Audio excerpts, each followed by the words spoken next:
3. True Taco Bell Horror Stories. Story 1. The Delivery Part 1. My name is Terrell, and I was 23 years old when this happened.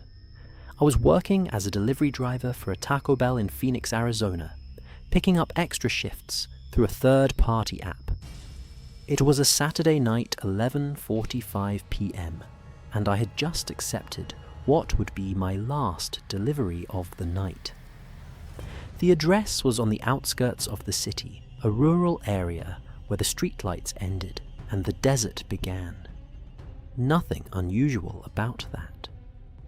But when I pulled up to the house, something felt wrong. The porch light was off, the windows were dark, and there was already a car in the driveway with its engine running. Subscribe now and leave a comment below, because what happened at that house still wakes me up at night. Part 2. I had been doing delivery work for about 6 months, picking up shifts whenever I needed extra cash. The money was decent, especially on weekend nights, when people were too drunk or too lazy to pick up their own food. Most deliveries were routine. Drive to the restaurant, pick up the order, drive to the address, hand over the food, collect the tip. Phoenix was sprawling, and deliveries could take you anywhere. Downtown apartments, suburban houses, college dorms, even the occasional office building with someone working late. I had learned to navigate the city's maze of streets and highways, and I prided myself on my delivery times. That Saturday had been busy. I had done maybe 15 deliveries between 6 p.m. and 11:30, and I was ready to call it a night. My car smelled like tacos and hot sauce, and my back ached from sitting behind the wheel. I was about to log off the app when one more order popped up. Taco Bell 6 miles away, delivering to an address I did not recognize. The payout was good, almost double the usual rate, because of the distance and the late hour. I hesitated. The address was in a part of town I did not know well, out past the suburbs where the city faded into desert. But the money was too good to pass up. I accepted the order. Part 3. The Taco Bell was busy for almost midnight. A line of cars at the drive-thru, a few people inside eating at the tables. I picked up the order 2 chalupa boxes and a large drink and headed out. The drive took me through increasingly empty streets. The strip malls and gas stations gave way to warehouses and industrial parks, then to nothing at all. Just empty desert stretching out on both sides of the road, the city lights fading in my rearview mirror. The GPS led me down a series of increasingly narrow roads. Paved gave way to gravel, then to packed dirt. My headlights cut through the darkness, illuminating scrub brush and cactus. Finally, the GPS announced that I had arrived. The house was set back from the road, a single-story structure that looked like it had been built decades ago and never updated. No porch light, no lights in the windows, just darkness. But there was a car in the driveway. A sedan, older model, with its engine running and its headlights off. I pulled up behind the sedan and put my car in park. Something felt wrong. The running engine, the dark house, the isolation. I picked up my phone and texted my girlfriend, "Making a delivery at a weird house. If you do not hear from me in 15 minutes, call me." Then I grabbed the food and got out of the car. Part 4. The air was cool and still. No sounds except the idling of the sedan's engine and the crunch of gravel under my feet. I walked toward the front door, scanning the property. The house was small, maybe 3 or 4 rooms. There was a detached garage to the left, its door closed. No signs of life anywhere. I reached the front door and knocked. No response. I knocked again, louder. Still nothing. I pulled out my phone and called the number associated with the order.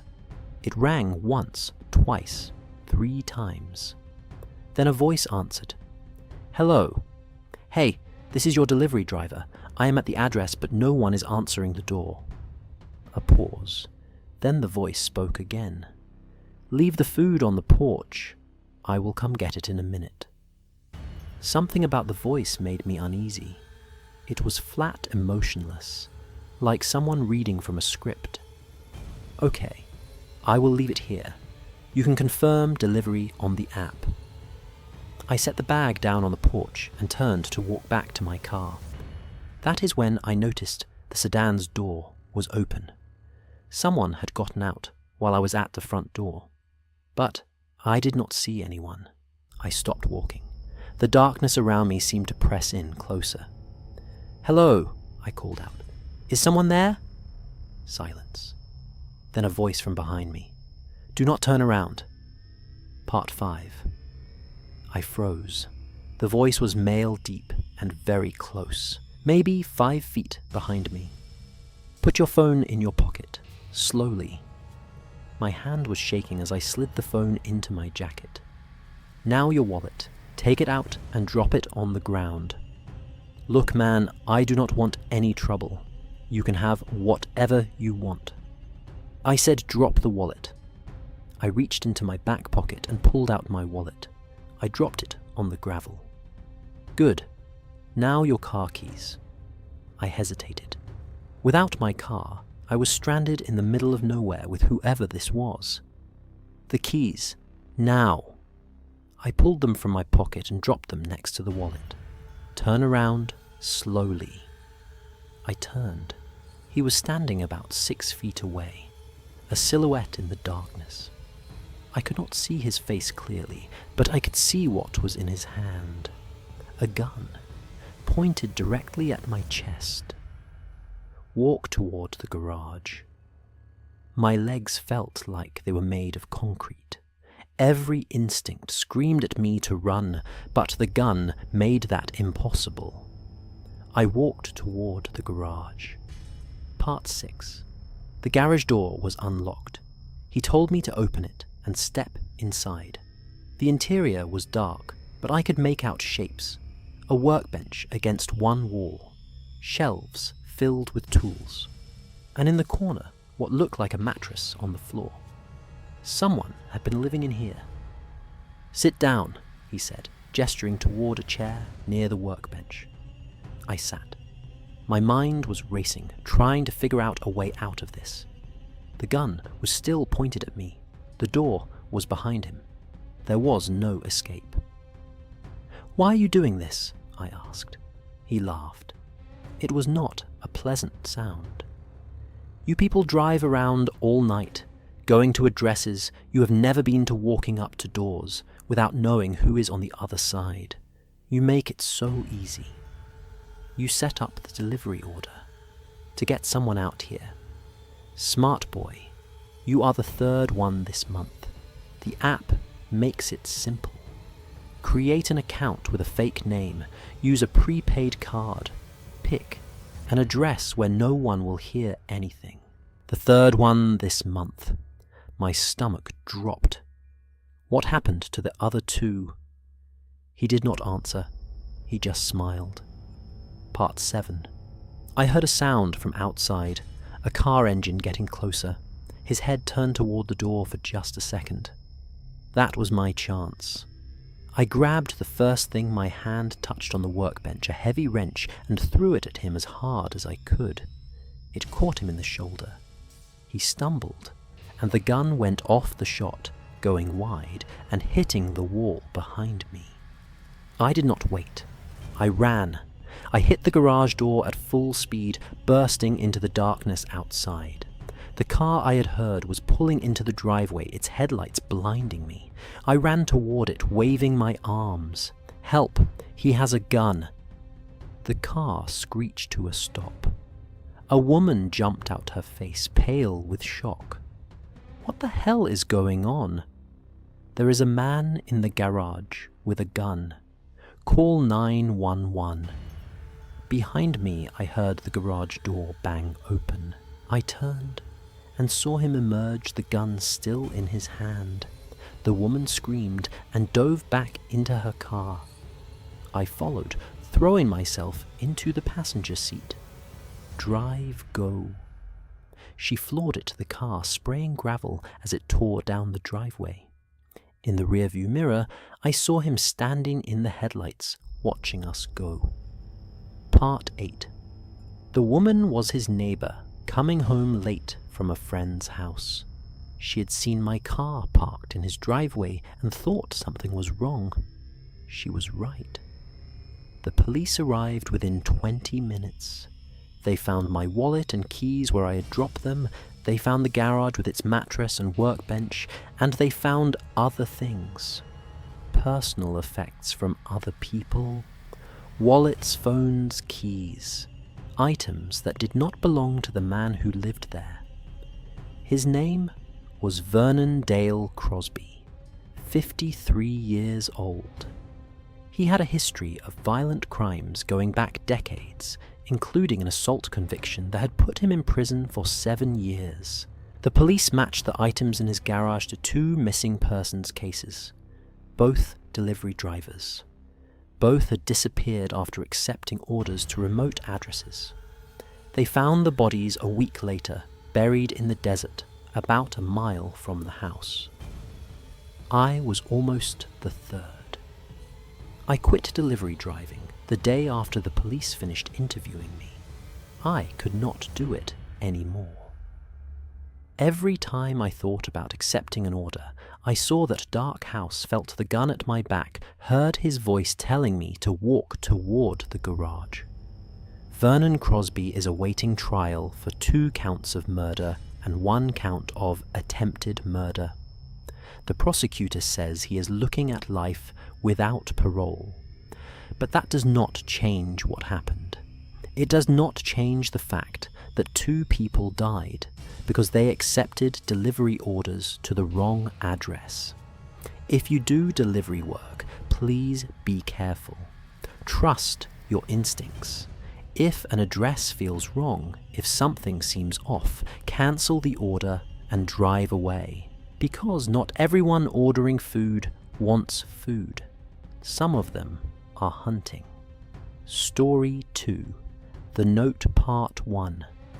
My name is Isaiah, and I was 19 years old when this happened. I worked the late shift at a Taco Bell in Denver, Colorado, mostly running the drive-through window and helping with closing duties.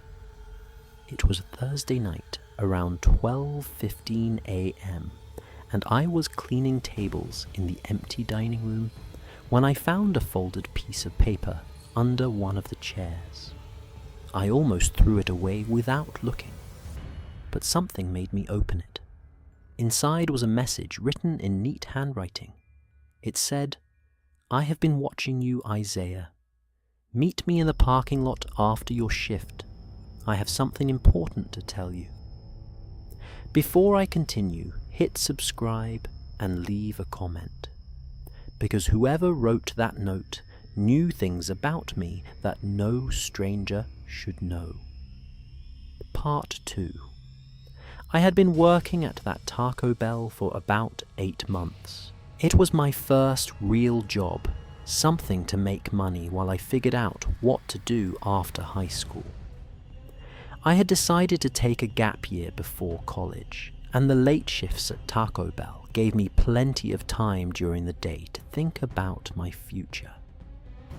The restaurant was in a busy part of Denver, near several bars and clubs, which meant we got a lot of late-night traffic from people looking for food after a night out. The crowd could be rowdy sometimes, but mostly they were just drunk and hungry.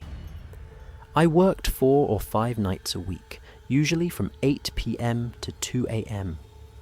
My co-workers were cool, a mix of other young people saving money for school and older folks who'd been in food service for years. We had a good system, and the shifts went by quickly. That Thursday had been normal until I found the note. The dining room had been empty for about an hour. We stopped serving inside at 11 on weeknights, and the last customer had left around 11:30. I was doing a final sweep of the tables, picking up trash and wiping down surfaces. The note was under a chair near the window, folded into a small square. I almost tossed it in the trash with the other debris, but something made me unfold it. Part 3. The handwriting was neat, almost careful, like someone had taken their time writing it. I have been watching you, Isaiah. Meet me in the parking lot after your shift. I have something important to tell you. I read it 3 times, trying to process what I was seeing. Someone knew my name, someone had been watching me, and they wanted to meet. I looked at the window near where the note had been left. Through the glass I could see the parking lot, empty except for a few employee cars and one other vehicle, a dark pickup truck parked at the far end. Had someone been sitting in that truck watching the restaurant? Watching me, I took the note to my manager, a woman named Denise, who had been running the location for over a decade. She read it and frowned. This was under a chair. Yeah, in the dining room. I almost threw it away. Do you recognize the handwriting? I shook my head. Denise looked out the window at the parking lot. The pickup truck was still there. I am calling the police. In the meantime, you are not going out there alone. Part 4. The police arrived about 20 minutes later. 2 officers who took the note as evidence and asked me questions about anyone who might want to contact me this way. I could not think of anyone. I did not have enemies. I did not have an ex who might be stalking me. I was just a teenager working a fast food job. The officers went out to the parking lot to check the pickup truck. It was empty. No one inside, no one nearby. They ran the plates and said it belonged to someone who lived in the neighborhood.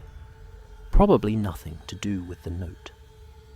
They told me to be careful, to vary my routine, to let someone know if anything else happened. Standard advice that felt inadequate, given the situation. I finished my shift with Denise watching me, and I left with a co-worker who drove me to my car on the other side of the lot. Nothing happened that night, but I could not shake the feeling that someone was watching. The next night, there was another note. Part 5. This one was tucked under the windshield wiper of my car, which was parked in the employee section of the lot. I saw you leave with your co-worker last night. That was smart. But you cannot avoid me forever, Isaiah. I know where you live. I know where your family lives. We are going to talk whether you want to or not. My hands were shaking as I read it. This person knew my car. They had been in the parking lot while I was working. They claimed to know where I lived. I called the police again. They took the second note as evidence and said they would increase patrols in the area. But without a suspect, without any idea who was leaving these messages, there was not much they could do. I started looking at every customer differently. Was it the guy who ordered a crunch wrap at 9:30? The woman who came through the drive-thru at 11? The man who sat alone in the dining room watching his phone? Anyone could be the one leaving the notes. I changed my schedule, working different shifts on different days. I parked in different spots. I never left the building alone. For a week, nothing happened. Then, on the 8th night, I saw him. Part 6. It was almost 1 a.m. I was working the drive-thru window, handing out orders to the late-night crowd. A car pulled up, that I recognized. A dark pickup truck, the same one that had been parked in the lot the night I found the first note. The window rolled down. The driver was a man, maybe 40, with a thin face and deep-set eyes. He was smiling, but there was nothing friendly about it.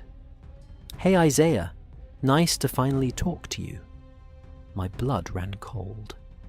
"What do you want? I told you, I have something important to tell you." "I do not want to hear it. Leave me alone or I'm calling the police." His smile widened. "The police cannot help you. They do not understand what I understand. But you will, soon." He reached out through the window and grabbed my wrist. His grip was strong, his fingers cold. "We are connected, Isaiah. I knew it the moment I saw you. You are going to understand that. You are going to accept it." I yanked my arm back and slammed the drive-through window shut. I ran to the back of the store where Denise was doing paperwork. "He is here. The guy who's been leaving notes. He's in the drive-through right now." Part 7. Denise called 911 while I watched the security monitors. The pickup truck sat at the drive-through window for about 30 seconds, then slowly pulled away. It circled the parking lot once, then exited onto the main road. The police arrived within 10 minutes, but the truck was long gone. They took my statement and reviewed the security footage.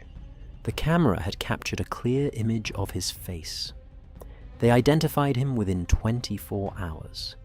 His name was Gregory Paul Whitfield, 43 years old. He had a history of stalking charges in 2 different states. He'd been committed to a psychiatric facility twice, both times, for delusions about having connections with strangers. He had fixated on me the same way he had fixated on others. Random victims chosen for reasons that made sense only in his damaged mind. The police found him at a motel 3 miles from the Taco Bell. He had a room full of photographs of me taken from the parking lot over the course of 2 weeks. He had written pages and pages of journal entries about our connection and how we were destined to be together. He also had a knife and a roll of duct tape in his car.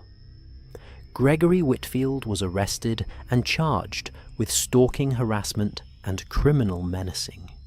His history of mental illness complicated the case, but the prosecutor was confident he would be institutionalized for a long time. Part 8. I quit my job at Taco Bell the week after his arrest. I could not work there anymore. Every time a car pulled up to the drive-through window, I flinched. Every time I saw a pickup truck in the parking lot, my heart started racing. I got a job at a warehouse day shift's no customer interaction. It was boring work, but it was safe. No one could walk up to my workstation and grab my wrist. No one could leave notes under my car.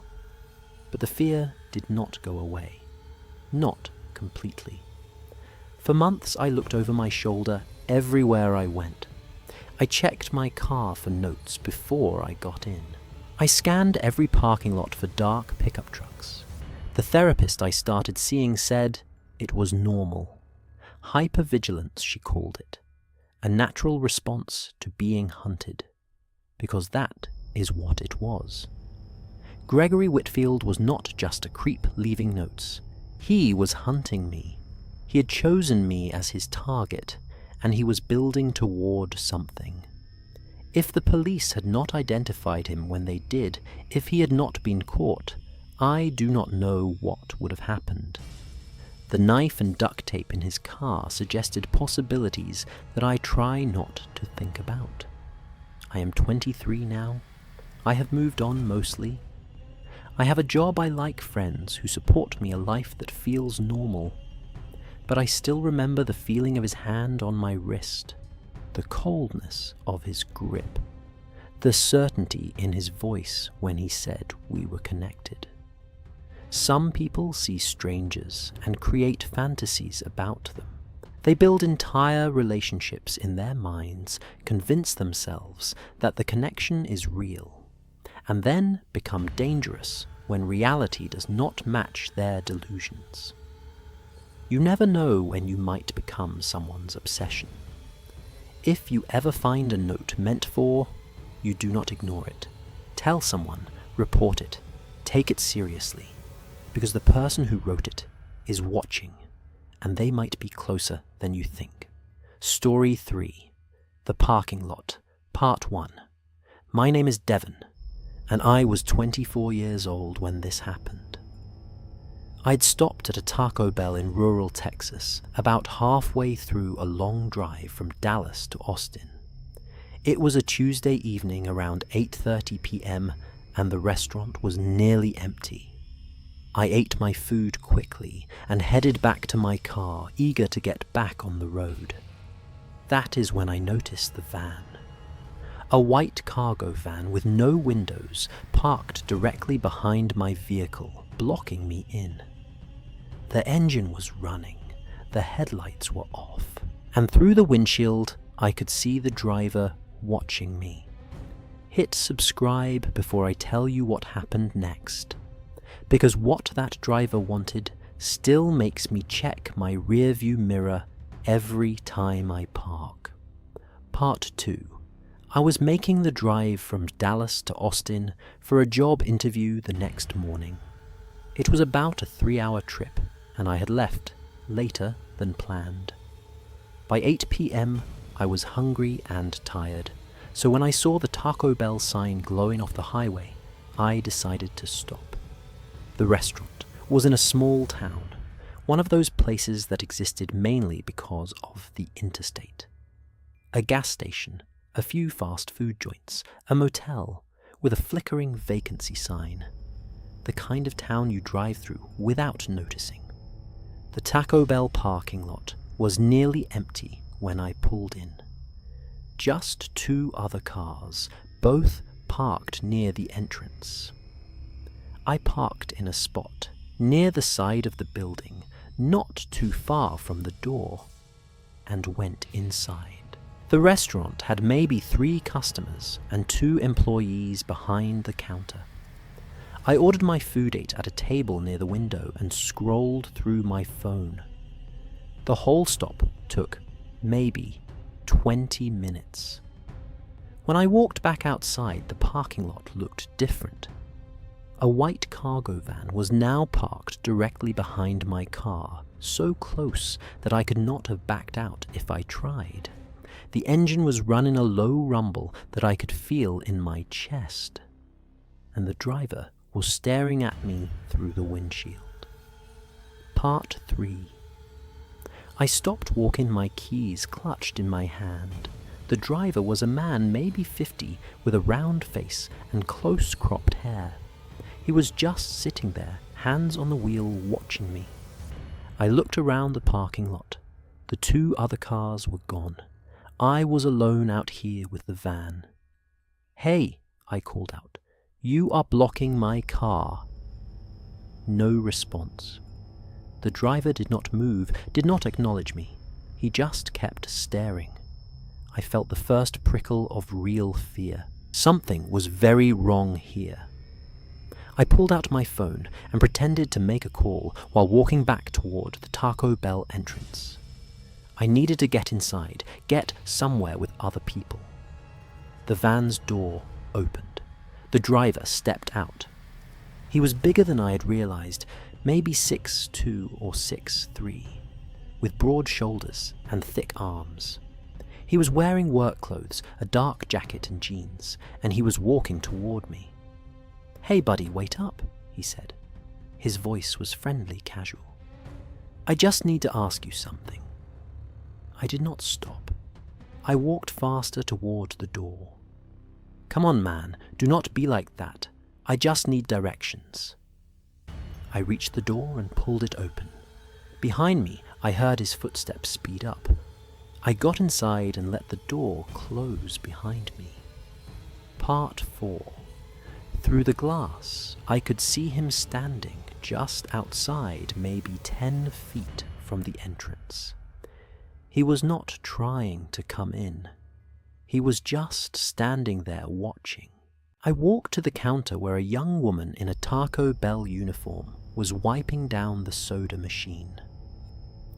There is a man outside who followed me in here. He blocked my car with his van and tried to approach me. I think I need help. Her eyes widened. She looked past me through the window and saw the man. I will get my manager. She disappeared into the back. A minute later, an older man emerged, probably in his 50s, with a name tag that said Roger. What is going on? I explained the situation. The van blocking my car, the driver watching me the way he had followed me toward the door. Roger looked outside. The man was still there, standing in the same spot. I am calling the police, Roger said. You stay inside. He pulled out his phone and dialed. While he talked to the dispatcher, I watched the man outside. He had not moved. He was just standing there patient, like he had all the time in the world. Then he smiled. It was not a friendly smile. It was the smile of someone who knew something I did not. Part 5, the police dispatcher said a unit was being sent, but the nearest officer was 15 minutes away. In a small town like this, coverage was thin. 15 minutes. A lot could happen in 15 minutes. Roger locked the front door and told a few remaining employees to stay in the back. We watched the man through the window waiting. After about 5 minutes, he turned and walked back to his van. He got in, closed the door, and just sat there, engine running, headlights still off. Maybe he is leaving, the young woman said hopefully. He was not leaving. He was waiting. 10 minutes passed, then 12. The police still had not arrived. Then the van started to move. It pulled forward away from my car and drove slowly around the parking lot. It circled once, twice, like a shark swimming around a reef. Then it pulled up to the front of the restaurant and stopped right in front of the entrance. The driver got out. He walked to the front door and tried the handle. Locked. He knocked on the glass. "Hey," he shouted. "I just need to talk to someone. Why are you being so rude?" Roger held up his phone. "Police are on the way. Leave now." The man's expression changed. The friendly mask slipped, revealing something harder underneath. "You should not have done that," he said quietly. Then he turned and walked back to his van. Part 6. He got in the van and drove to the far end of the parking lot, near the exit to the highway. He parked there, facing the restaurant, and turned off his engine. He was waiting to see if I would leave. The police arrived about 3 minutes later. A single cruiser lights flashing, pulling into the lot. The van's engine started immediately. Before the officer could even get out of his car, the van was pulling onto the highway, accelerating away into the darkness. The officer tried to follow, but the van had too much of a head start. Within seconds, it had disappeared into the night. The officer came inside and took our statements. He was a young guy, maybe late 20s, and he looked frustrated. "We have had reports about a white van in the area," he said. "Similar description. This is the 3rd incident this month." "Third incident?" I asked. "What happened the other times?" He hesitated. "I cannot go into details, but I would recommend you do not drive alone at night if you can help it. And if you see that van again, do not stop. Call 911 immediately." He escorted me to my car and waited while I backed out of the parking space. The van was gone. The highway was clear, and I drove the rest of the way to Austin without stopping. But I did not sleep that night. Part 7. I did some research after I got to Austin. I searched for news about incidents involving white vans in that part of Texas. What I found made my blood run cold. 2 months earlier, a woman had disappeared from a rest stop about 20 miles from the Taco Bell where I had stopped. Her car was found in the parking lot, but she was gone. Witnesses reported seeing a white cargo van in the area around the time she vanished. She was still missing. 3 weeks before that, a man had reported being followed by a white van while driving through the same county.